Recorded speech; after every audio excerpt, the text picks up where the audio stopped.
GM 3800 Series 2 motor out of a Chevy Monte Carlo 2003.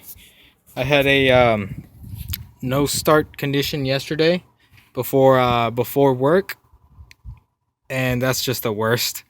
But I did some quick troubleshooting and sprayed some uh, starter fluid in the intake, which should have started the car if it was a fuel delivery problem, at least for a couple seconds. So it didn't start. I went off and veered into the ignition. So I took this spark plug wire boot out. I stuck a screwdriver in there, and I shorted it to ground here. And I know that's not advisable. You should have a spark tester, but as I said, I was on my way to work. I was actually in my uniform, and I just wanted to know, which way should I tackle this tomorrow when I'm actually performing my diagnosis. So it turned out that I didn't have a spark,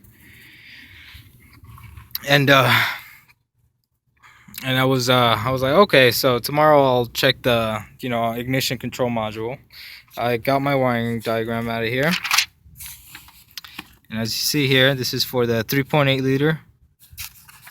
There you go. This is a Monte Carlo, the 3.8.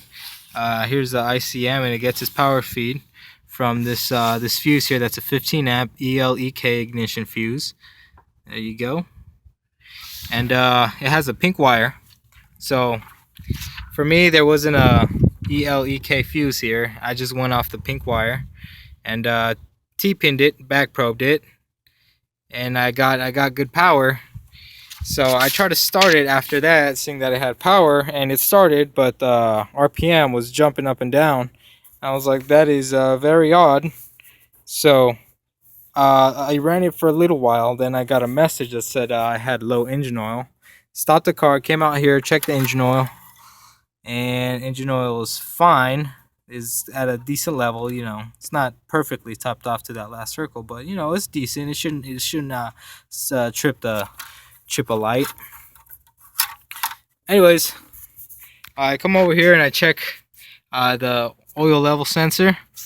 Out of the computer, it's a brown wire, and then out of this sensor, it's a black-white wire coming out here. The black-white wire following it down, and it splices into the ICM. So then I knew I had power at the ICM, so I immediately started to go towards this ground to hopefully see if it'll solve my no start on my spark and my RPM jumps and whatnot. And for those of you wondering, the ground is located underneath this front exhaust manifold. I'll show you guys from out here. I'll show you where exactly I'm going to go. So here we are, and it is right there. There's the ground, and there's the you see right here, there's the white and black wire from the there's the white and black wire. That's a ground right here. The shared ground. They're both the white and blacks. It's a shared ground that's next to the transaxle range switch, neutral safety switch, whatever you want to call it, park reverse neutral drive switch. And yeah, I just want to bring into attention that this may be a possible oh yeah, I started cleaning it up before I actually went and grabbed the video camera. So this is just a light cleaning that I just started cleaning up. So yeah, as you can see there, it was fully corroded all around here, all this ground right here. So just wanted to bring that into attention, just in case you have a no start with the ignition problem, and you also have a an oil light, low oil light on. So this would be, you should go after this if you have those two problems simultaneously. See that? Yeah, I cleaned this one first, and I started cleaning this one. I'm like, you know what? Of course, I'm gonna clean this up a little more, but I just went to go grab the video camera just to show you guys.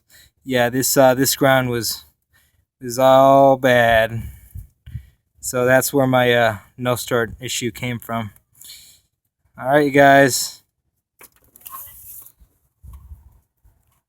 This is Alfonso, and I am out. Till next time, YouTube.